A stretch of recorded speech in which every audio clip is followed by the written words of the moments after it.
Ayo ibu-ibu maju ke depan. Bismillahirrahmanirrahim. Assalamualaikum warahmatullahi wabarakatuh. Waalaikumsalam warahmatullahi wabarakatuh. Alhamdulillahirabbil alamin wassalatu wassalamu ala asrofil anbiya'i wal mursalin wa ala alihi wa sahbihi ajmain. Amma ba'du. Alhamdulillah, kita bersyukur kepada Allah Subhanahu wa taala. Hari ini kita masih dikasih kesempatan, kesehatan untuk bertadabbur ilmu di masjid tercinta kita ini. Tema hari ini masih melanjutkan dahsyatnya La ilaha illallah. Semua itu bertujuan untuk husnul khotimah yang akan disampaikan nanti Ustadz kita Kiai Haji Yusuf Muhammad.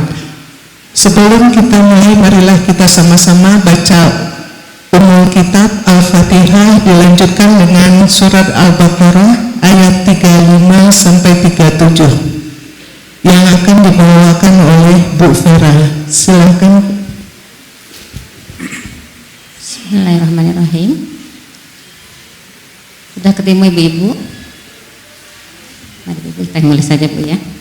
A'udzu billahi minasy syaithanir rajim. Bismillahirrahmanirrahim. Alhamdulillahi rabbil alamin. Ar-Rahmanir-Rahim. Maliki yaumiddin. Iyyaka na'budu wa iyyaka nasta'in. Ihdinas siratal mustaqim. Siratal ladzina an'amta 'alaihim ghairil maghdubi 'alaihim waladdallin.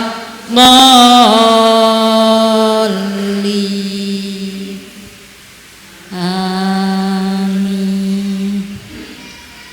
Bismillahirrahmanirrahim. Wa qulna ya Adamu uskun anta wa zawjukal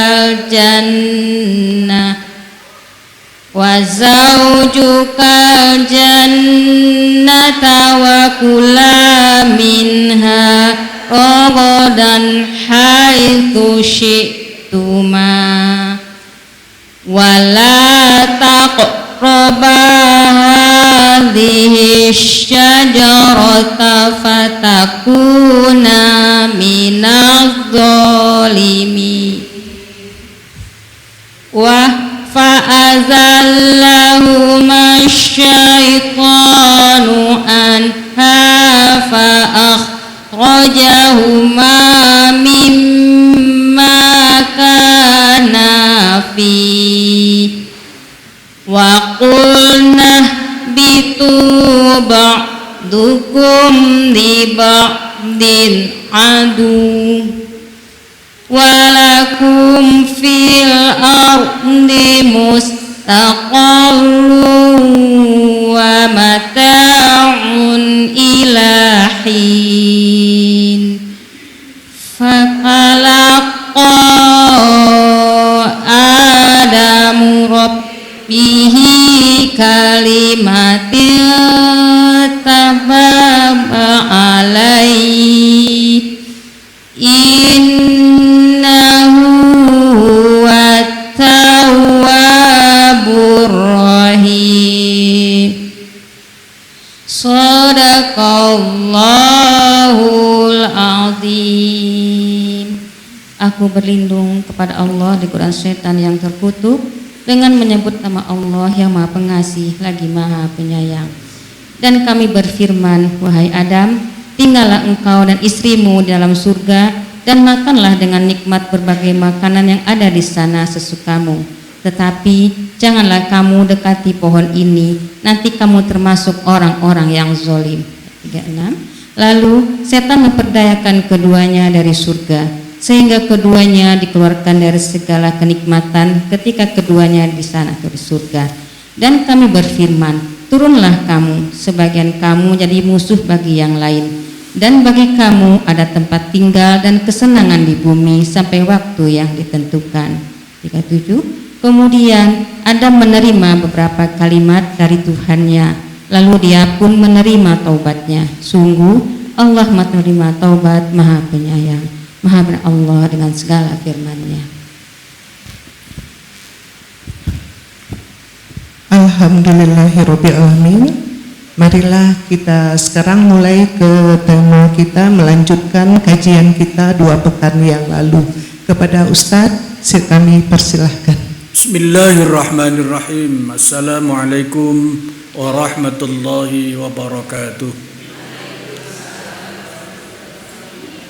Alhamdulillahilladzi anzala al-Qur'ana hudan lil muttaqin wa arsala rasulahu rahmatan lil alamin.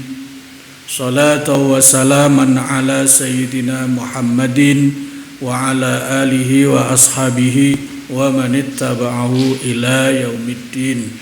Allahumma rzuqna fahman nabiyyin wa hifdzal mursalin wa ilhamal malaikatil muqarrabin. Alhamdulillah, sore ini kita bisa kembali di Masjid Darussalam, tempat yang paling mulia karena ini merupakan rumah Allah Subhanahu wa Ta'ala, untuk melanjutkan kajian kita. Tempo hari sampai berapa tempo hari? 9 ya. Zikir itu untuk membuktikan kecintaan kepada Allah Subhanahu wa Ta'ala. Sekarang 10 ya. Nah, sebelum masuk ke sana tadi saya mendengar ayat terakhir yang dibaca tadi, fatalaqqa ya. Coba dilihat, fatalaqqa Adamu mir rabbihi. Ya, coba dilihat, fatalaqqa Adamu mir rabbihi. Ma-nya panjang apa dari situ? Panjang ya, kalimatin. Gitu ya, beberapa kalimat. Nah, coba dikembali artinya apa itu? Beberapa kalimat. Yang dimaksud beberapa kalimat itu apa? Nah ya, jadi itu penting. Nabi Adam menerima beberapa kalimat dari Allah, yang kemudian dari kalimat itu lalu Allah menerima taubatnya, gitu kan? Karena Nabi Adam dianggap berdosa gara-gara tidak disiplin. Karena dilarang oleh Allah mendekati pohon, ternyata mendekat juga. Maka tidak disiplin itu perbuatan dosa. Akibatnya apa? Kehilangan surga dengan segala-galanya. Untuk menebusnya kembali, maka harus turun ke dunia. Jerih payah segala macam. Nah, itu pun pakai syarat. Kesalahannya harus ditebus dulu dengan kalimat-kalimat yang juga diberikan Allah. Yang dimaksud kalimat di situ adalah doa yang ibu-ibu sudah hafal. Rabbana dzalamna. Ya, udah hafal. Ada di mana ayat itu? Doa itu ada di mana? Coba dilihat surat Al-A'raf. Ya, coba dilihat surat Al-A'raf. Itulah Al-Quran. Jadi Al-Quran itu satu ayat itu kadang-kadang dijelaskannya di bagian lain karena ada sambungannya. Surat Al-A'raf, ya. Surat Al-A'raf halaman ketiga ayat yang pertama.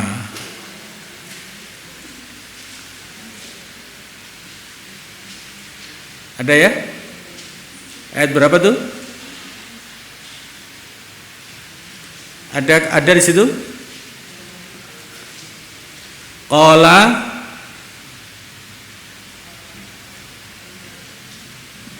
ada? Ada yang sudah ketemu?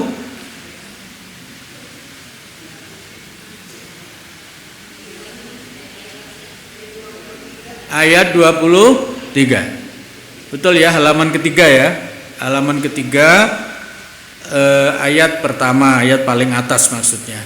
Qala Rabbana zalamna anfusana wa illam taghfir lana wa tarhamna lanakunanna minal khasirin. Ya. Itu makanya sama dengan ayat yang tadi dibaca, berdua Adam dan Hawa, ya. Adam dan Hawa karena melanggar disiplin, mendekati pohon yang dilarang oleh Allah, ya sudah saatnya harus terima. Nah, tapi Allah tetap Maha Pemurah, lalu diberikan kalimat-kalimat untuk bertaubat. Nah, maka doa taubat itu, Rabbana zalamna anfusana. Jadi itu doa taubatnya Nabi Adam, diwariskan kepada kita.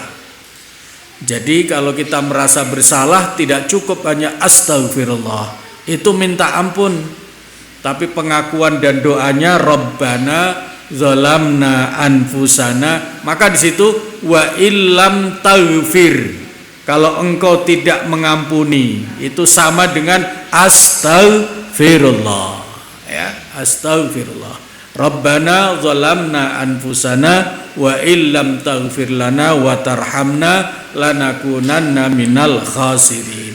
Istighfar itu juga bagian dari zikir, ya. Istighfar itu bagian dari zikir. Baik, itu sedikit berkaitan dengan ayat yang dibaca. Jadi ayat yang dibaca terakhir tadi berapa? Ayat 37. Nah, isinya, penjelasannya ayat 37 itu ada di ayat Al-A'raf ayat 23. Jadi yang dimaksud kalimat di situ adalah doa. Maka dibaca panjang kalimatin. Karena itu Rabbana itu beberapa kalimat, Rabbana zalamna anfusana wa illam taghfir lana wa tarhamna lanakunanna minal khasirin. Paling tidak ada 7 kalimat di situ, ya. Baik, mudah-mudahan jadi tambahan ilmu sebagai mukadimah. Kembali, tempo hari sudah kita bahas zikir itu, ya, zikir itu salah satu tujuannya adalah menunjukkan kecintaan kepada Allah. Nah, dalam diri manusia ada dua cinta, ada cinta iman, ada cinta nafsu. Nah, orang yang beriman wajib lebih menyintai Allah. Boleh menyintai yang lain, tapi tidak boleh melebihi kecintaannya kepada Allah. Ya, ya.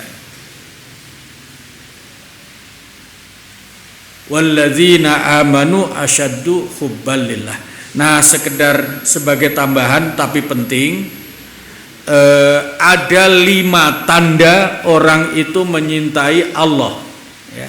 Yang pertama itu 1, itu dia tandanya menyintai Allah. Yang pertama, dia banyak berzikir. Itu tandanya orang cinta, mengingat, menyebut, merasakan hadirnya, pengaruhnya itu. Nah, bunyi kaidah cintanya, man ahabballaha ahabba zikrahu. Tandanya cinta Allah, dia banyak berzikir. Yang kedua, man ahabballaha ahabba liqa'ahu. Sudah belum itu? Hah? Tandanya orang itu menyintai Allah, maka dia senang kalau akan berjumpa Allah. Ya. Man ahabballaha ahabba liqa'ahu. Kalau ibu-ibu mau ke mall, ya, mau ke mall. Kenapa ke mall? Karena melihat iklan mode pakaian baru. Ya. Ya. Kemudian sudah tahu informasinya di mana letaknya tokonya pakaian yang akan dibeli. Kira-kira baru berangkat seneng enggak? Seneng, walaupun belum ketemu barangnya. Baru berangkat sudah seneng. Mungkin sudah diomongin di jalan. Wah, cerita. Nah, itu kalau mau ketemu barang yang dicintai, dalam hal ini baju yang akan dibeli, itu belum ketemu bajunya, baru jalan menuju tokonya, itu rasanya sudah berbunga-bunga, rasanya sudah sangat senang. Nah, itu contoh. Kalau seorang muslim beriman berilmu, tandanya dia menyintai Allah, maka kalau dia mau berjumpa dengan Allah itu senang. Nah, pertanyaannya, kapan manusia itu berjumpa Allah?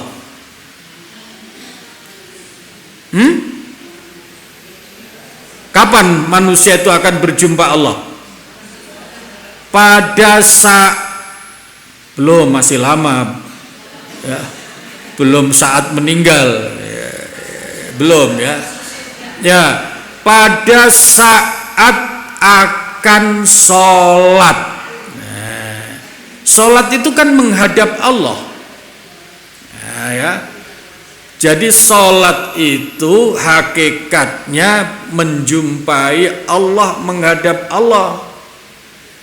Nah, di mana penjelasannya? Coba lihat di surat Al-Baqarah ayat 45-46. Wasta'inu bis-sabri was-salah wa innaha lakabiratun illa 'alal khashiin. Nah, alladzina yadhunnuna annahum mulaqu. Nah, ya. Surat Al-Baqarah ayat 45 dan 46. Sudah ketemu? Wasta'inu bis-sabri was-salah wa innaha lakabiratun illa 'alal khashiin. Mintalah pertolongan kepada Allah dengan sabar dan salat, tapi salat itu berat kecuali bagi orang-orang yang khusyuk. Jadi kalau orang sudah khusyuk salatnya tidak berat. Nah, orang khusyuk itu apa? Alladzina yadhunnuna annahum mulaqu rabbihim, yaitu orang yang yakin mereka berjumpa Allah. Ya, berjumpa Allah. Nah, begitu. Oleh karena itu, ukurannya orang menyintai Allah, ketika mau berjumpa Allah dia senang. Maka ukurannya berjumpa Allah itu saat sholat. Ya, saat sholat. Maka ketika tandanya orang itu menyintai Allah, melebihi kecintaannya kepada yang lain, lihat bagaimana ketika mendengar suara azan. Azan itu kan panggilan Allah. Allahu Akbar, Allahu Akbar. Itu kan Allah memanggil. Yang dipanggil mesti apa? Datang melaksanakan sholat. Berarti menjumpai, memenuhi panggilan Allah. Nah, kalau hati ini rasa senang ketika dipanggil Allah untuk berjumpa sholat, nah itu tandanya dia menyintai Allah. Karena akan menemui Allah yang dicintai. Itu tanda cinta. Ya. Senang ketika akan berjumpa. Nah, akan berjumpa. Ini tidak ada di Yang ngaji ini asisten rumah tangga sih ya. Tapi saya merasakan saya pernah menjadi asisten rumah tangga. Kalau dipanggil majikannya, tapi sedang sebel, kira-kira dipanggil seneng enggak? Kalau lagi sebel begitu, kira-kira dipanggil seneng apa enggak? Enggak. Nah gitu. Tapi kalau lagi senang begitu enggak dipanggil saja nunggu-nunggu. Nah, ini tandanya hati kita mahabbah cinta kepada Allah apa tidak? Kok ini belum sholat ya? Nah gitu. Tidak sebaliknya, aduh sudah sholat lagi, tanggung ini. Nah itu beda itu kalau sudah begitu. Nah, makanya ini tandanya orang menyintai Allah, senang ketika akan berjumpa Allah. Maka tandanya bagaimana pada saat dia mendengar kumandang azan. Nah, ada enggak ucapan alhamdulillah? Paling-paling ucapan alhamdulillah saya sering ngasih contoh. Mohon maaf bukan nyindir, hanya mengungkapkan fakta. Ya, hanya mengungkapkan fakta. Baca alhamdulillah dengar azan kalau sedang puasa dan saat azan maghrib. Ya gitu ya. Itu ditunggu betul itu. Ya, coba rasakan nanti tanggal 1 Maret insya Allah mulai masuk Ramadan. Itu ketika menunggu azan, yang ditunggu apanya coba? Orang yang puasa itu menunggu azan maghrib, yang ditunggu apanya? Nah, bukan panggilan Allahnya yang dicintai, tidak, tapi adalah karena menunggu saat berbuka. Maka nanti pelajarannya beda. Pelajarannya mendengar azan maghrib, Allahu Akbar, Allahu Akbar, itu bisa alhamdulillah, begitu ya. Nah, pertanyaannya begini, alhamdulillahnya itu alhamdulillah karena apa? Nah, begitu ya. Itu nanti sama-sama ucapan alhamdulillah nilainya berbeda. Nah, begitu. Sama-sama ucapan alhamdulillah nilainya berbeda. Kalau alhamdulillah sudah azan maghrib berarti sudah bebas untuk berbuka. Itu kira-kira dorongan apa? Nah, sekarang bandingkan yang hamdalah yang lain. Alhamdulillah, segala puji bagi Allah yang telah memberikan kekuatan kepada hamba untuk puasa sejak terbit fajar sampai azan maghrib. Beda enggak kira-kira? Beda. Yang pertama dorongan hawa nafsu segera an-nadzafatu minal iman, kebersihan dari iman, semua yang di meja bersih pada saat berbuka. Nah, itu beda, itu dorongannya beda. Dorongannya itu dorongan nafsu makan. Ya. Nah, tapi yang kedua, alhamdulillah segala puji bagi Allah yang telah memberikan kekuatan kepadaku untuk bisa puasa sejak terbit fajar sampai. Nah, ini dorongan tawaduk, bersyukur bisa beribadah. Nah, itu beda ya, nilainya beda. Nah, nanti kita bahas lebih lanjut pada waktunya. Itu panggilan. Kalau mau ketemu Allah, mendapatkan panggilan adzan, tandanya menyintai Allah, dia senang. Yang ketiga, kaidah cinta Allah yang ketiga, kalau orang sudah ketemu yang disenangi, itu biasanya betah lama atau enggak betah? Betah lama. Contohnya tadi ibu mau beli baju mode yang paling disenangi, itu kalau sampai toko kira-kira lama apa sebentar? Lama, muter gitu. Iya, dilihat kanan, lama.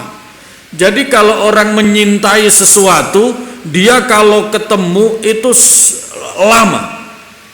Nah, ini contoh. Bagaimana wujudnya kalau orang itu menyintai Allah? Dia kaidah yang ketiga, man ahabballaha ahabba ma'ahu. Tandanya orang itu cinta Allah, dia betah berlama-lama ketika bersama Allah. Tadi salat kan dipanggil untuk ketemu. Ya, maka kalau sudah berjumpa Allah dalam sholat, dia betah berlama-lama. Itu tandanya dia menyintai Allah. Makanya tidak berlaku pamit sholatnya, maaf ya mau pamit sholat sebentar. Loh, ini berjumpa Allah yang maha segala-galanya kok sebentar. Nah, makanya beda. Sehingga sholatnya menjadi sholat yang sangat baik karena dia betah berlama-lama, bersabar saat sholat. Nah, kembali lagi kasus Ramadan. Sholat maghrib, wattini wazaituni hafal. Tapi kenapa dipilih trikul? Nah, jadi bukan persoalan tidak hafal surat panjang, tapi memang lebih tertarik kepada yang lain tadi itu. Luar biasa itu. Nah, itu ukurannya nanti lebih menyintai menu makanan atau lebih menyintai Allah yang memberikan kemampuan berpuasa sekaligus memberikan rizki untuk berbuka. Itu ukuran kecintaan kepada Allah. Yang keempat, man ahabballaha itsarahu. Tandanya orang menyintai Allah itu dia memprioritaskan hak-haknya Allah. Nah, kembali lagi contohnya orang berpuasa saat berbuka dan azan maghrib. Orang yang berbuka, orang yang puasa ketika mendengar azan maghrib, maka setelah mendengar azan, setelah doa lalu berbuka, membatalkan puasanya. Memang berhak orang yang berpuasa itu berhak, bahkan sunnah segera berbuka. Tapi bukan berarti lalu kemudian sholat maghribnya ditunda sampai kehilangan waktu afdol yang pertama. Nah, begitu ya. Jangan sampai, itu sangat rugi ya. Memang berhak berbuka, tapi sholat di awal waktu itu tentu lebih baik ya, lebih baik. Masa hanya gara-gara, coba ibu renung-renungkan, sholat awal waktu itu ibadah yang utama. Ini ditunda gara-gara menghabiskan makanan Indomie, coba itu ndak level banget itu ya. Ibu pernah ngalami begitu ndak? Menunda sholat awal waktu hanya karena berbuka menghabiskan bakso, coba. Ya, mohon maaf ya, ini rada jorok, rada kasar, tapi untuk menggugah kesadaran kita. Sholat di awal waktu itu ibadahnya luar biasa, dicintai Allah.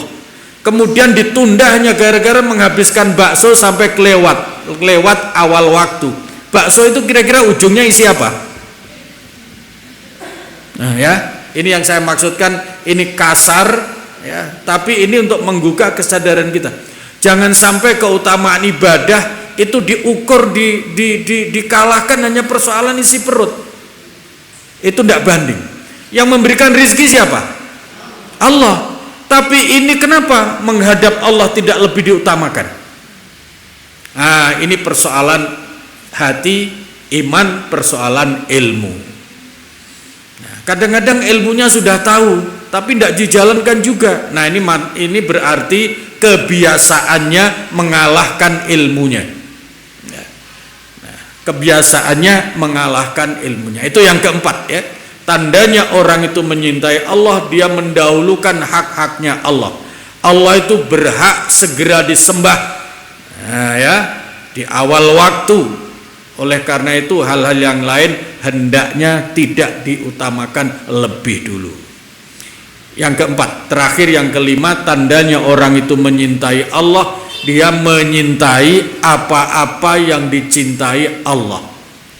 Bahasa aslinya man ahabballaha ahabba ma ahabbahullah. Tandanya orang itu cinta Allah, dia menyintai apa-apa yang dicintai Allah. Kalau dia menyintai yang dibenci Allah, kira-kira gimana? Ya, dia ada orang menyintai, memuji sesuatu yang dibenci Allah, kira-kira gimana? Nah, sekarang tandanya begini. Bu Susi sedang sangat tidak suka dengan Bu Ahmad. Ada Bu Ahmad sini? Nggak ada ya, alhamdulillah. Bu Susi sedang entah apa persoalannya, sedang tidak suka kepada Bu Ahmad. Tiba-tiba ada Bu Amir di depan Bu Susi memuji Bu Ahmad. Kira-kira Bu Susi gimana perasaannya pada Bu Amir? Paham ya? Paham maksudnya? Saya ulang. Bu Susi sedang tidak suka sama Bu Ahmad. Tiba-tiba ada Bu Amir yang memuji Bu Ahmad. Kira-kira perasaan Bu Susi sama Bu Amir gimana? Kesel. Karena orang yang tidak disukai ternyata dipuji, apalagi dibela. Nah, kepada Allah juga begitu. Makanya tandanya orang itu menyintai Allah, dia menyintai yang dicintai Allah. Sekaligus tidak boleh menyenangi, memuji apa-apa yang tidak disukai oleh Allah. Menyintai, memuji yang dimurkai Allah itu mendatangkan murkanya Allah kepada orang yang memuji. Makanya orang menyanjung-nyanjung orang yang berbuat dosa itu tidak boleh. Walaupun tidak melakukan dosa, tapi dia menyanjung-nyanjung, memuji-muji orang yang berbuat dosa, itu dosanya bisa sama. Saya ulangi, orang tidak berdosa, tidak melakukan, tapi dia memuji-muji, menyanjung-nyanjung orang yang berbuat dosa, itu dosanya bisa sama. Kenapa kira-kira? Karena orang yang melakukan dosa lalu disandung dan dipuji, itu dia senang. Kalau senang kira-kira mengulang nggak dosanya? Mengulang. Dia merasa pede, merasa percaya diri karena dapat dukungan. Nah, itu makanya walaupun tidak boleh mencela, mengejek, menghina orang yang berbuat dosa, tapi sekaligus tidak boleh memuji, apalagi simpati dan tertarik. Kalau orang senang kira-kira ngikuti apa enggak? Ngikuti kemungkinannya. Kalau senang kemungkinannya mengikuti. Maka tidak boleh senang kepada orang yang berbuat dosa. Karena nanti ujung-ujungnya kalau senang dia akan ngikuti. Jadi benci, menghina tidak boleh, tapi menyenangi juga tidak boleh. Kalau begitu bagaimana? Terhadap orang yang berbuat salah, netral kita. Kalau mau ingatkan, kalau tidak mungkin mengingatkan, doakan. Kalau tidak begitu, diamkan. Nah, begitu. Karena apa? Kalau nanti hati kita senang, apalagi memuji, menyanjung, dia makin berani berbuat dosa.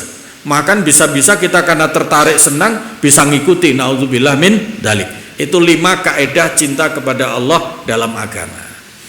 Baik, kita lanjutkan. Itu tambahan untuk yang nomor 9. Sekarang 10. Nah, itu 10 itu apa namanya? Tujuan zikir. Yang ke-10 adalah memperoleh ampunan dan pahala yang besar. Ya, memperoleh ampunan dan pahala yang besar. Jadi kalau kita berzikir la ilaha illallah sekali saja, berapa nilainya? 10. Ya, sekali zikir nilainya 10. Karena la ilaha illallah itu zikir yang utama. Nah, oleh karena itu memperbanyak zikir itu berarti mendapatkan pahala yang banyak, mendapatkan ampunan Allah Subhanahu wa taala. Gampang itu. Ya, gampang. Cuman kalau tidak diseriusi, walaupun gampang tidak akan terjadi. Ya. Apalagi bagi yang menggampangkan, gampang zikir la ilaha illallah, enggak sekarang ya nanti. Nah, itu nanti habis nantinya enggak akan terjadi zikir itu. Kalau orang terbiasa menunda-nunda. Hal yang gampang bukan untuk ditunda. Ya. Karena apa? Bisa jadi kalau begitu nanti ditunda, maka timbul rasa malas. Lihat di surat Al-Ahzab. Ya. Untuk yang ke-10 itu di surat Al-Ahzab.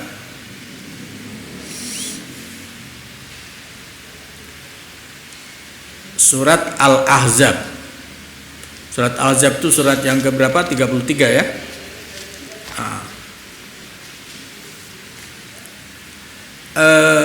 Di sana ada ayat yang berbunyi innal muslimina wal muslimati wal mu'minina wal mu'minati, ayat 35 ya.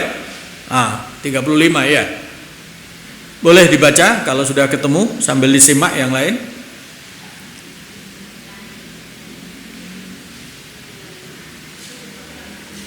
Ya. Ya, boleh dibaca ayatnya, Bu? Boleh. Ya.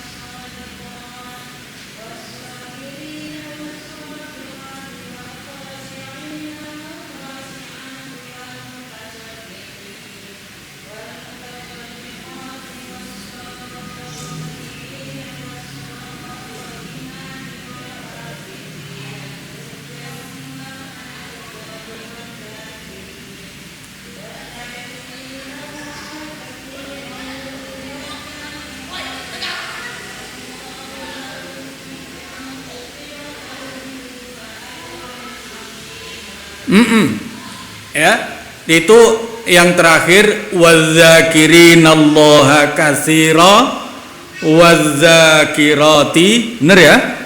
Ujung ayat a'addallahu lahum maghfiratan wa ajran azima.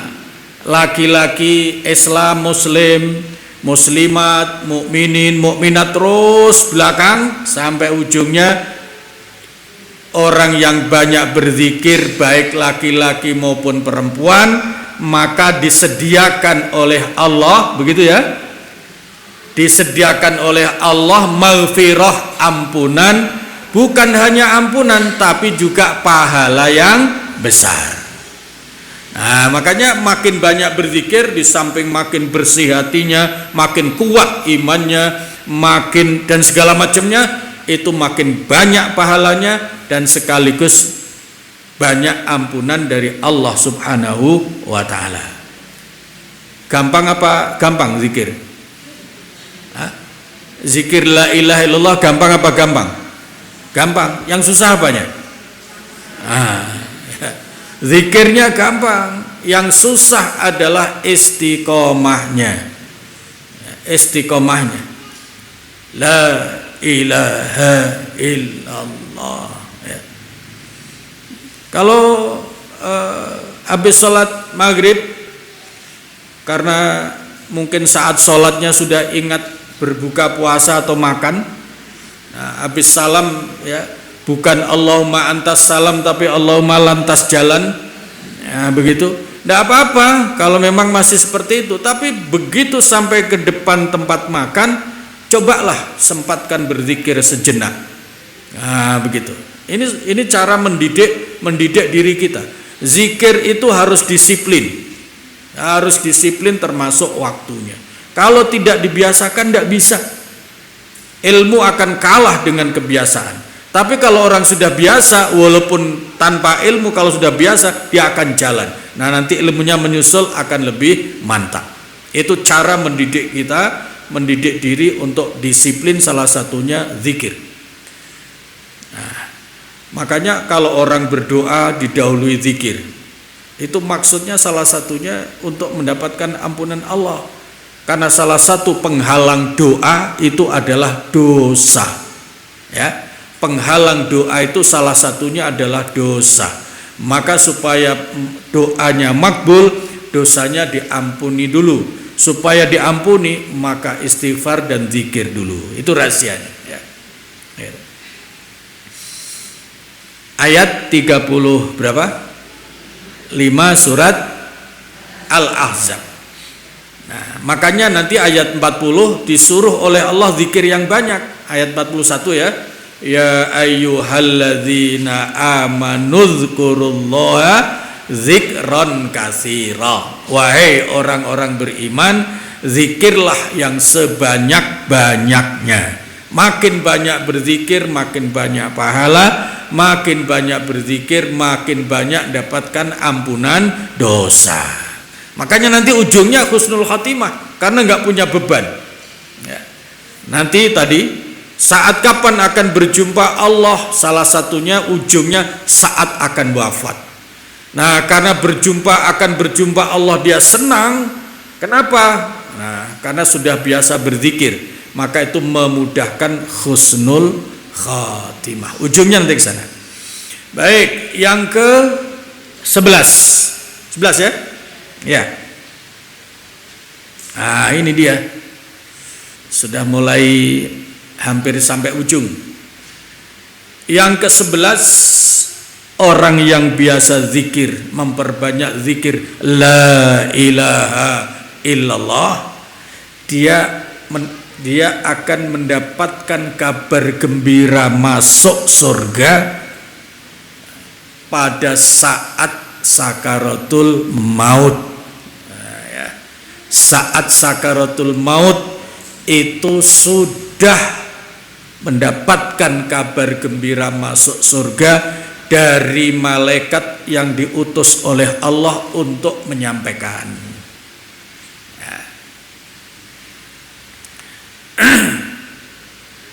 Innal ladzina qalu rabbunallahu tsumma istaqamu tatanazzalu alaihimul malaikatu alla takhafu wa la tahzanu wa abshiru bil jannati allati kuntum tu'adun.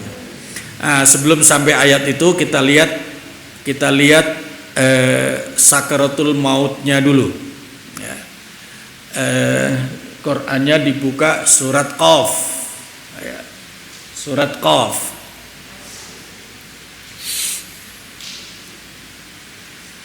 Qaf wal Qur'anil Majid. Surat berapa? Surat 50. Surat 50. Yang bawa Quran standar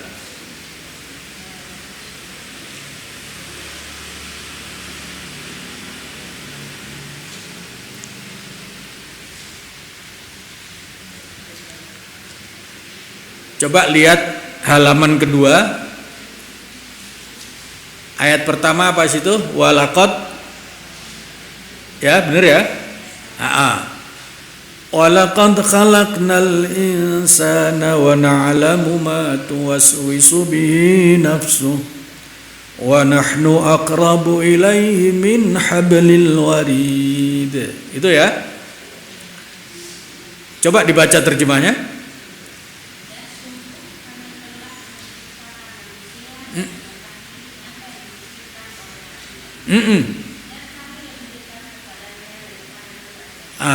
Allah maha mendengar, maka Allah memberikan gambaran Allah maha mendengar, maha mengetahui saking dekatnya supaya manusia gampang, ini kata kiasan, supaya manusia gampang memahaminya, maka lebih dekat dari urat lehernya. Urat leher itu di mana? Di sini. Lebih dekat dari urat leher. Jadi tidak sekedar di kuping. Itu maksudnya. Ya, tidak sekedar di kuping. Jadi maha mendengar apa yang ada dalam hati manusia. Terus lanjut. Ya, 17.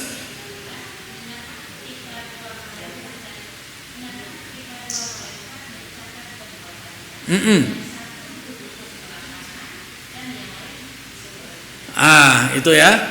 Selama ini ibu-ibu suka ada rokib, ada atid.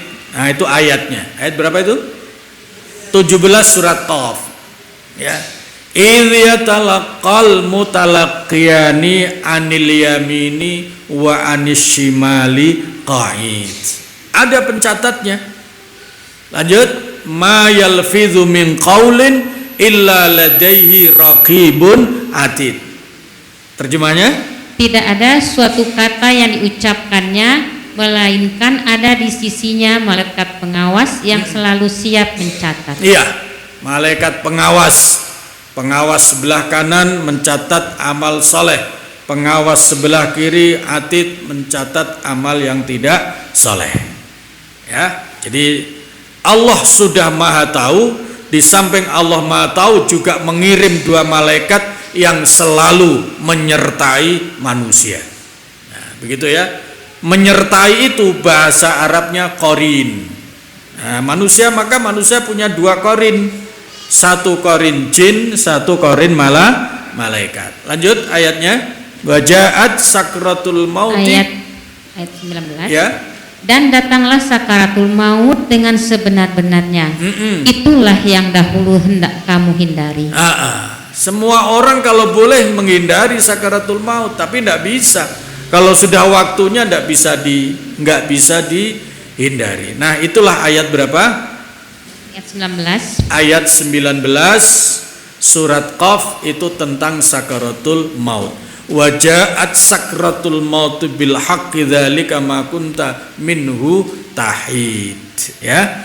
Nah, pada saat sakaratul maut itulah kalau orang selama ini biasa sudah istiqomah banyak berzikir la ilaha illallah, maka saat sakaratul maut itu didatangi oleh sekelompok malaikat, diberitahukan kabar gembira, jangan khawatir, jangan takut, engkau akan menghadap Allah, hayo saya kawal, kalian akan masuk surga. Nah, penjelasannya itu yang nomor 11, bahwa orang yang istiqomah zikrullah akan mendapatkan kabar gembira masuk surga saat sakaratul maut. Sakaratul mautnya disebutkan di ayat 19 surat Qaf. Nah, tentang kabar gembiranya itu ada di surat Fussilat. Ya, surat Fussilat. Tadi ayatnya innalladzina qalu rabbunallahu tsumastaqamu tatanazzalu alaihimul malaikatu alla takhafu wa la tahzanu wa abshiru bil jannatil lati kuntum tu'adun. Ayat 30 31. Ya. Nahnu auliyaukum fil hayatid dunya. Nah, begitu. Saya adalah temanmu, pengawalmu sejak kehidupan dunia sampai nanti mengawal menjumpai Allah Subhanahu wa taala. Boleh Bu dibaca terjemahnya ayat berapa tuh? 31.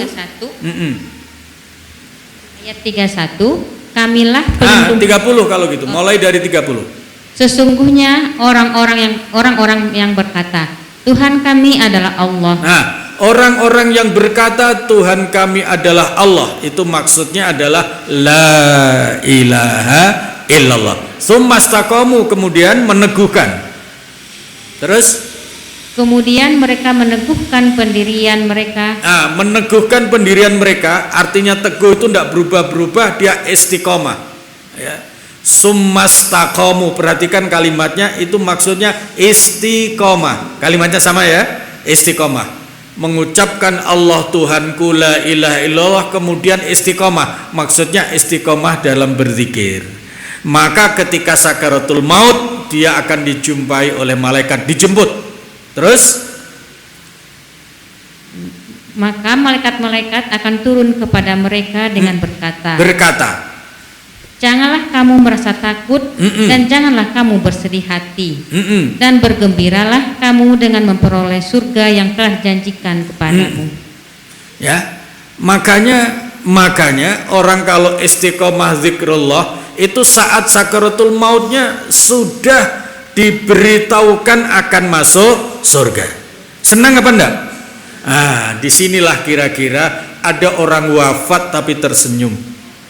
Itu karena dia sudah cuman sayangnya tidak hidup lagi lalu cerita gitu. Coba kalau langsung sehat lagi cerita, kok tadi tersenyum tuh kenapa? Pasti akan cerita.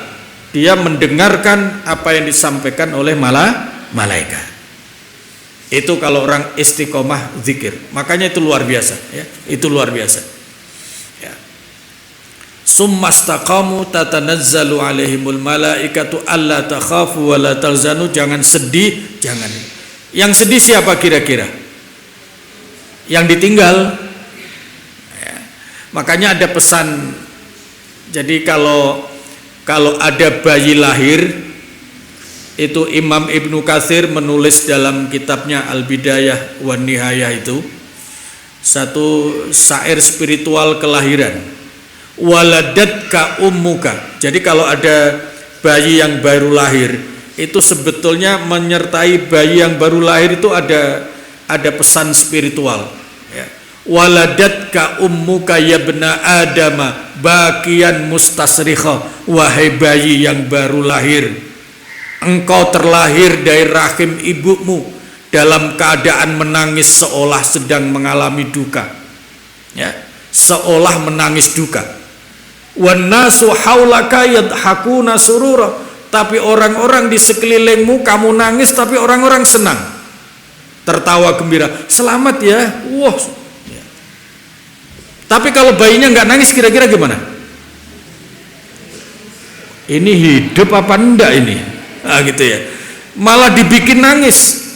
Karena nangis itu tandanya hidup dan normal. Maka syairnya pesan spiritualnya begitu. Engkau wahai bayi, engkau terlahir dari rahim ibumu menangis seolah sedang mengalami duka, sementara manusia di sekelilingmu tertawa bahagia. Waladatka ummuka yabna adama bakian mustasrikha wan nasu haulaka yadhakuna surura. Apa lanjutannya? Nah, lanjutannya fahris li nafsika. Maka tugasmu sekarang di dunia adalah menjaga diri dengan sungguh-sungguh. Fahris li nafsika, jaga dirimu sungguh-sungguh dengan penuh perjuangan. Fahris li nafsika antakuna idza baqau, ya, antakuna idza baqau yadhakuna surur. Sampai pada saatnya engkau tersenyum bahagia walaupun manusia di sekelilingmu menangis duka, yaitu saat wafat. Saat wafat, kalau itu husnul khotimah karena ahli zikir, sebenarnya dia tersenyum akan ketemu Allah. Tersenyumnya kenapa? Karena sudah dapat kabar gembira surga. Sementara yang ditinggalkan menangis. Berbeda kebalikannya pada saat bayi lahir. Bayinya yang nangis, manusianya yang tertawa-tawa. Sekarang ahli surganya yang husnul khotimah karena ahli zikir, dia senyum bahagia akan berjumpa Allah, sementara orang yang sekelilingnya menangis. Ya nggak tahu nangisnya beneran apa enggak, wallahu a'lam. Ya, itu pesan spiritual bayi yang baru lahir. Itu hebatnya orang yang istiqomah zikir la ilaha illallah. Nah, baru kalau sudah seperti itu, ya, kalau orang sudah seperti itu, orang biasanya kalau sedih bisa banyak bicara enggak, Bu? Kalau sedih, ya. Kalau sedih itu susah bicara. Tapi kalau senang, ngoceh terus, tidak disuruh ngomong aja terus. Kalau orang lagi senang, kecuali kalau orang memang bakatnya tukang ngomong ya, jadi itu beda lagi. Kalau marah, tambah ngomel, itu beda. Nah, maksud saya, orang yang banyak berzikir kepada Allah karena saat sakaratul maut itu sudah mendapatkan kabar gembira surga, maka dia mudah mengucapkan kalimat la ilaha illallah. Maka yang ke-12 inilah yang kita tuju. Orang yang istiqomah zikrullah pasti saat sakaratul maut dia akan mampu mengucapkan la ilaha illallah. Nah, orang yang akhir hayatnya mengucapkan kalimat la ilaha illallah, maka masuk husnul khotimah sehingga dia memperoleh surga. Ya. Memperoleh surga.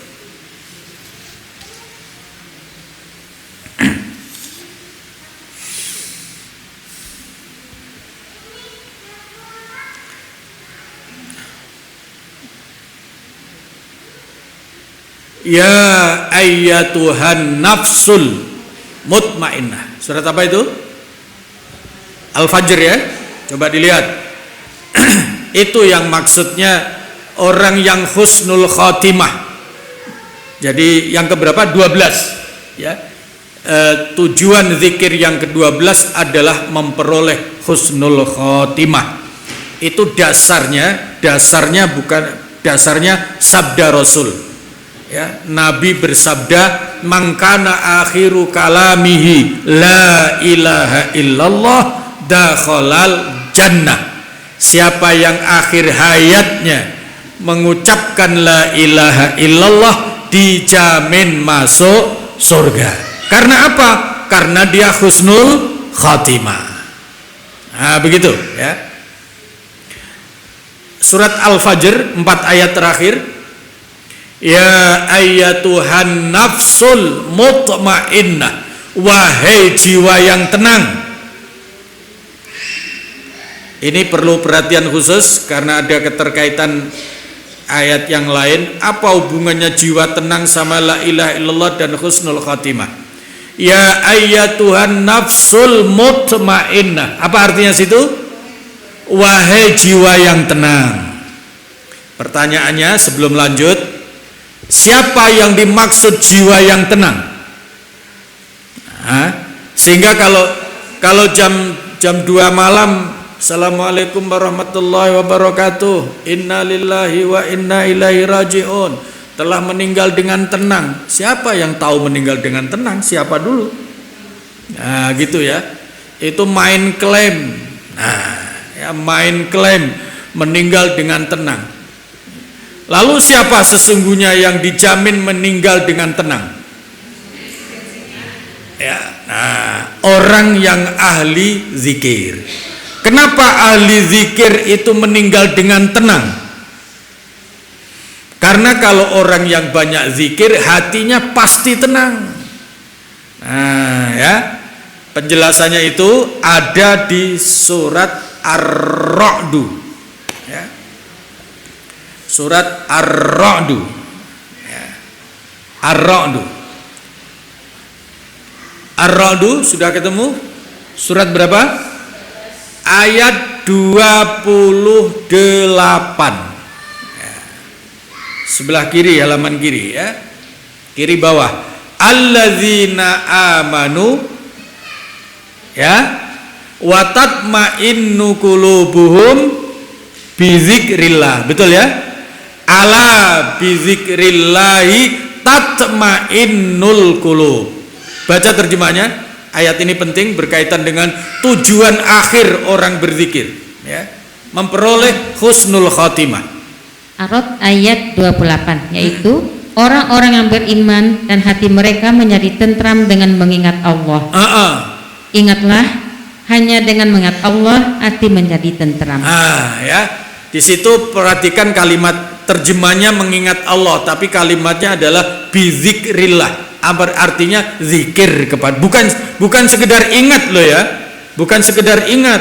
Kalau sekedar ingat semua bisa ingat. Orang nggak kenal Allah pun akan ingat. Tapi ini mengucapkan.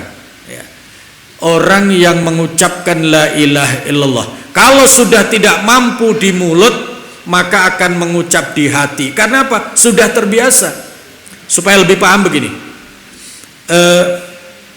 orang itu akan refleks otomatis merespon kejadian yang mengagetkan dengan kalimat-kalimat yang biasa diucapkan. Kalau orang sehari-harinya menyebut isi kebun binatang, maka kalau marah kira-kira apa yang disebut? Ya itu tidak bisa dihindari. Ini kalau ada psikolog di ruangan ini akan lebih mudah menjelaskannya. Ada istilahnya di bawah sadar. Jadi segala yang dipikirkan, yang segala macam biasa diucapkan itu nggak akan hilang, tersimpan di bawah sadar. Kalau agama, kalau Al-Quran tidak ada istilah bawah sadar, itu akan tersimpan di dalam hati yang paling bawah.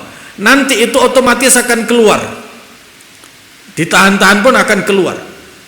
Ya. Maka jangan biasa mengucapkan hal-hal yang tidak baik, karena itu nanti otomatis akan keluar. Bayangkan kalau kaget, kemudian saking kagetnya, kemudian meninggal tiba-tiba karena kaget biasanya menyebut kebun binatang, kira-kira meninggalnya seperti apa? Akan menyebut itu.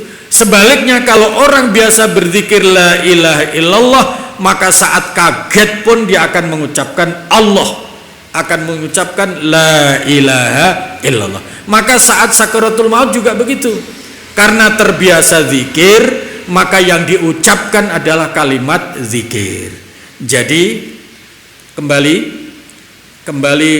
ke ayat, orang-orang beriman itu hatinya tentram dengan zikir kepada Allah. Ingat, dengan zikir kepada Allah hati menjadi tenang. Ayat 28 inilah 28 surat Ar-Ra'd, itulah yang dipanggil di ayat 27 surat Al-Fajr tadi. Ya ayyatuhan nafsul mutmainnah. Jadi artinya apa kalau begitu? Ya ayyatuhan nafsul mutmainnah, wahai jiwa yang tenang, itu maksudnya adalah jiwa orang beriman yang ahli zikir. Ya ayyatuhan nafsul mutmainnah. Lalu baca terjemahnya, Al-Fajrnya, irji'i. Nah, begitu ya. Ila rabbiki radiyatan mardiyah. Apa terjemahnya? Ayat 27-nya. Ya. Wahai jiwa yang tenang, kembalilah kepada Tuhanmu dengan hati yang ridho dan diridhoinya. Ridho dan diridhoi, hatinya lapang. Kenapa ridho? Karena sudah mendapatkan kabar gembira surga tadi. Bagaimana ndak ridho coba? Begitu.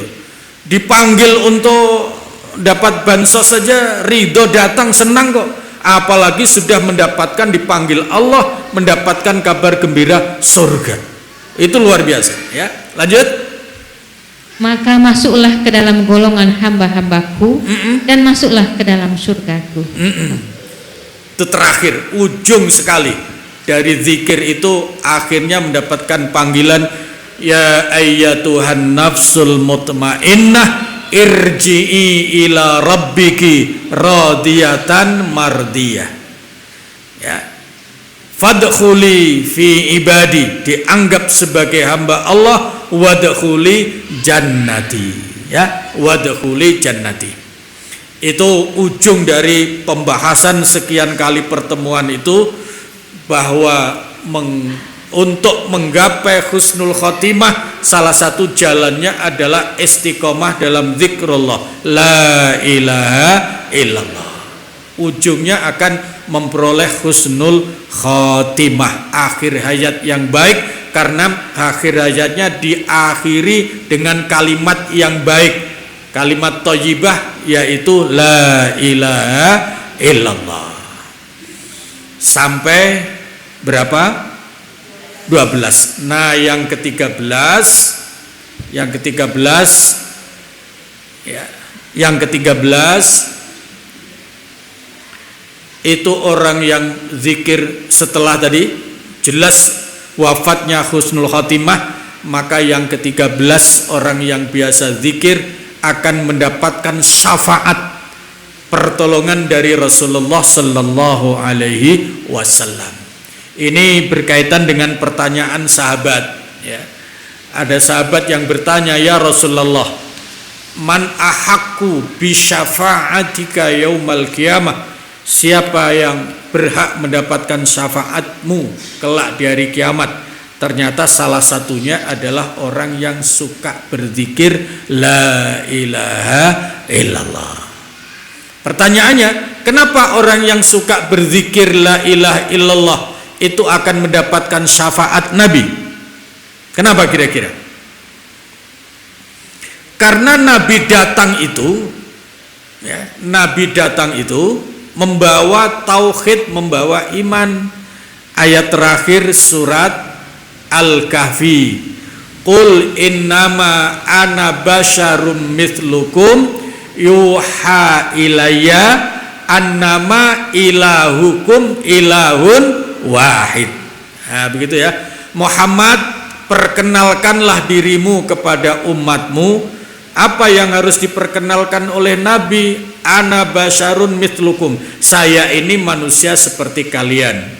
Hanya saya mendapatkan wahyu dari Allah yang harus pertama kali saya sampaikan kepada kalian, yaitu Allah Tuhanmu adalah ilahun wahid, Tuhan yang Maha Esa. Itu sama dengan la ilaha illallah. Jadi karena tauhid itu ajaran yang pertama kali dibawa Nabi, maka orang yang wafat dengan membawa tauhid la ilaha illallah itu berarti orang yang mau menerima apa yang diberikan Nabi. Maka kemudian ketika setelah wafat dia mendapatkan syafaat Rasulullah sallallahu alaihi wasallam. Nah, oleh karena itu yang terakhir, karena tadi sudah dijamin masuk surga, bahkan sudah dapat ampunan, tadi nomor berapa? Nomor 10, dapat ampunan Allah, kemudian bisa husnul khotimah, dapat kabar gembira surga. Nah, berarti kalau begitu sudah pasti masuk surga dengan la ilaha illallah. Maka yang terakhir sebenarnya kalimat la ilaha illallah itu adalah kunci surga sekaligus menutup pintu neraka. Nah, itu yang paling ujung ya, yang paling ujung la ilaha illallah itu kunci surga sekaligus menutup pintu neraka. La ilaha illallah. Selesai sudah. Ada 14 ya, 14 tujuan zikrullah. Itu yang sangat luar biasa. Mudah-mudahan ini jadi ilmu. Mungkin sebelum ini kita tahu tentang la ilaha illallah, tapi mungkin belum sampai sedalam itu. Nah, itulah hasil dari kajian kita selama ini. Setelah kita punya ilmunya, maka tinggal kita istiqomahkan dalam zikir la ilaha illallah. Baik, itu nanti kita lanjutkan. Kan jalan husnul khotimah ada 2 ya. Satu jalan zikrullah, istiqomah zikrullah. Yang kedua istiqomah dalam takwallah. Nah, nanti kita bahas kenapa disuruh-suruh takwa itu sebenarnya kenapa? Nah, begitu. Sampai dibela-belain puasa juga untuk bertakwa. Kan begitu ya? Al-Quran diturunkan juga hudan lil muttaqin. Sedemikian penting takwa itu. Sesungguhnya apa? Nah, nanti akan kita bahas seperti kita membahas kalimat la ilaha illallah. Sehingga nanti 3 bulan lagi, 90 hari lagi masuk bulan Ramadan, kita sudah siap, lebih semangat puasanya karena sudah tahu tujuannya, la'allakum tattaqun. Untuk apa sebenarnya bertakwa itu? Nanti kita kaji insyaallah mulai pertemuan yang akan datang. Bismillahirrahmanirrahim. Ada pertanyaan? Barangkali ada? Oh ya, silakan.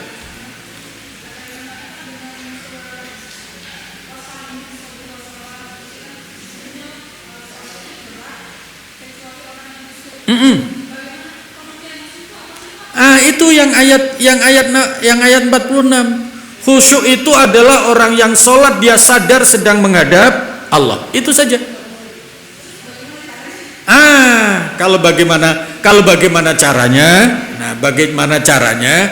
Itu salah satunya adalah biasakan zikir sebanyak-banyaknya. Maka nomor berapa? Zikirkan untuk mengkhusyukkan hati. Nomor berapa? Nomor 7 atau nomor berapa? Jadi salah satu. Jadi kalau ingin gampang khusyuk, ya, nomor 7 kalau tidak salah, apa nomor 6 ya, kalau 5, 6, 7 itu ada tujuan. Salah satu tujuan zikir adalah untuk mengkhusyukkan hati ya, untuk mengkhusyukkan hati. Apa itu khusyuk? Khusyuk itu artinya fokus kepada Allah. Kenapa zikir bisa menjadikan orang khusyuk? Karena biasa la ilaha illallah, la ilaha illallah, dia sudah terlatih. Nah, nanti latihan berikutnya pada saat sholat. Nah, ini ngaji ngaji para bidadara tadi pagi. Ya, bapak-bapak, kalau sore ini kan bidadari, kalau pagi-pagi bidadara. Itu tadi materinya soal itu. Ngecek hati kita ini sebenarnya hidup apa mati. Nah, gitu ya. Hati kita ini hidup apa mati. Nah, begitu. Nah, nanti kaitannya dengan itu. Kalau hati itu hidup, maka akan gampang khusyuknya. Tapi kalau hati itu setengah hidup, maka kadang-kadang khusyuk, kadang-kadang lewat. Nah, jadi caranya kalau mau latihannya, satu, perbanyak zikir. Yang kedua, kalau sholat, begitu ibu-ibu mulai berdiri, biasanya yang ibu pikirkan apa kalau mau sholat? Hah? Kalau mau sholat, ingat di luar sholat apa? Iya, sholat. Tapi ingatan kita ada enggak selain sholat? Nah, di situ pada saat itu perhatikan, maka saat sudah siap sholat, jangan buru-buru takbir niat, tapi sadarkan dulu saya ini akan menghadap Allah. Paham? Nah, kalau belum bisa begitu jangan buru-buru takbir. Tapi masalahnya kan seringkali sholat itu sebelum sholat pun sudah direncanakan sebentar. Makanya sholatnya buru-buru. Sehingga hatinya belum sadar akan menghadap Allah, sudah Allahu Akbar. Nah, makanya kuncinya latihan. Nanti kita latih begitu berdiri itu hidupkan hati. Nah, gitu. Saya ini akan menghadap Allah. Nah, maka kemudian baru apa? Kalau sudah begitu kemudian apa? Takbir apa niat? Niat apa takbir? Niat dulu apa takbir dulu? Nah, ini masalahnya. Ya. Ini persoalan.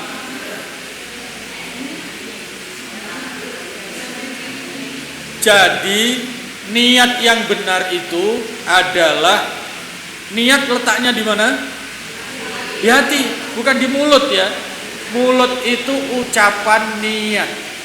Maka kalau yang biasa baca usolli itu sebetulnya belum niat. Karena niat itu, perhatikan, karena niat itu harus muncul pada saat awal pekerjaan. Ya. Awal pekerjaan sholat apa? Takbir. Karena definisi sholat itu, apa itu sholat?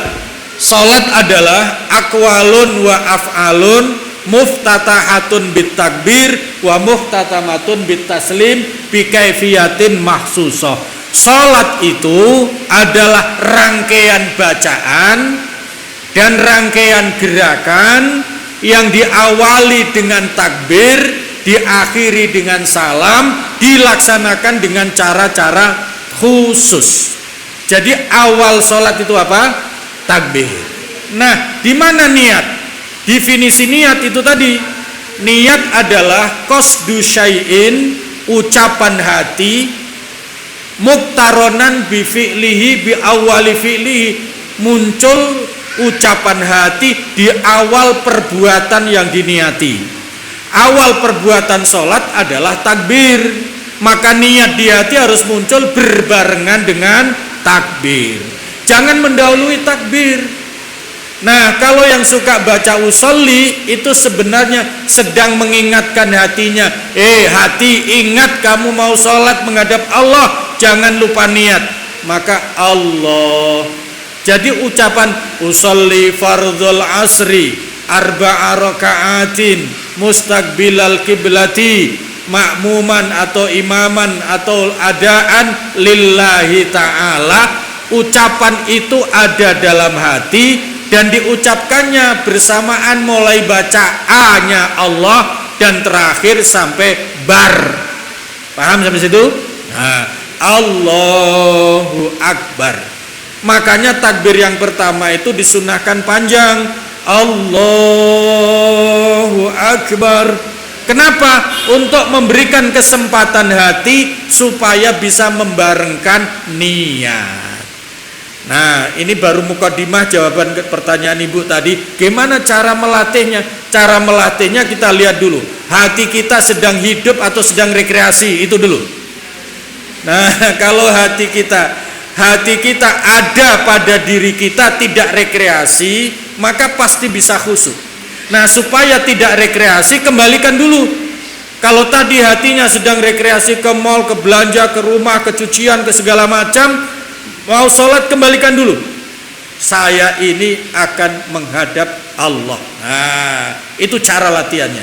Kalau itu dilatih terus, maka khusyuknya akan datang. Kalau sudah begitu, nanti ketemu awal surat Al-Mu'minun. Qad aflahal mu'minun alladzina hum fi sholatihim khashi'un. Paham ya? Itu baru mukadimah 2,5%. Nanti lanjutannya pada pertemuan yang akan datang. Penjelasan dan latihan khusyuk itu lama. Itu betul-betul karena khusyuk itu letaknya di hati. Wah, itu betul-betul harus dilatih. Baik, itu ngaji kita sore ini. Mohon maaf rada lambat sampai jam 8:15. Nah, nanti kita lanjutkan pada pertemuan yang akan datang. Allahumma anfa'na bima 'allamtana wa 'allimna ma yanfa'una wa zidna ilma. Alhamdulillahi ala kulli hal wa na'udzu billahi min hali ahli nar. Rabbana atina fid dunya hasanah wa fil akhirati hasanah wa qina adzabannar. Walhamdulillahi rabbil alamin. Ibu-ibu, saya mau tanya. Saya memberikan ngajinya ngomongnya terlalu cepat enggak? Cukup ya? Saya khawatirnya ibu lambat nangkepnya gitu. Nah, saya ya. Kenapa? Jadi saya khawatir itu. Makanya kalau ucapan saya, penjelasan saya kurang bisa dipahami, mungkin ngomongnya terlalu cepat dan lain, diinterupsi saja. Ya, langsung ditanya supaya semuanya tertangkap dengan baik. Terima kasih. Wassalamualaikum warahmatullahi wabarakatuh. Alhamdulillahirrabbilalamin. Jazakallah khair Ustadz atas ilmunya. Semoga apa yang telah kita dapat menambah ibadah kita lebih baik lagi, dan kita harus selalu berzikir la ilaha illallah. Baik, kita tutup kajian kita dengan hamdalah dan doa kafaratul majelis. Alhamdulillahirabbil alamin. Subhanakallahumma wa bihamdika asyhadu an la ilaha illa anta astaghfiruka wa atubu ilaik. Assalamualaikum warahmatullahi wabarakatuh.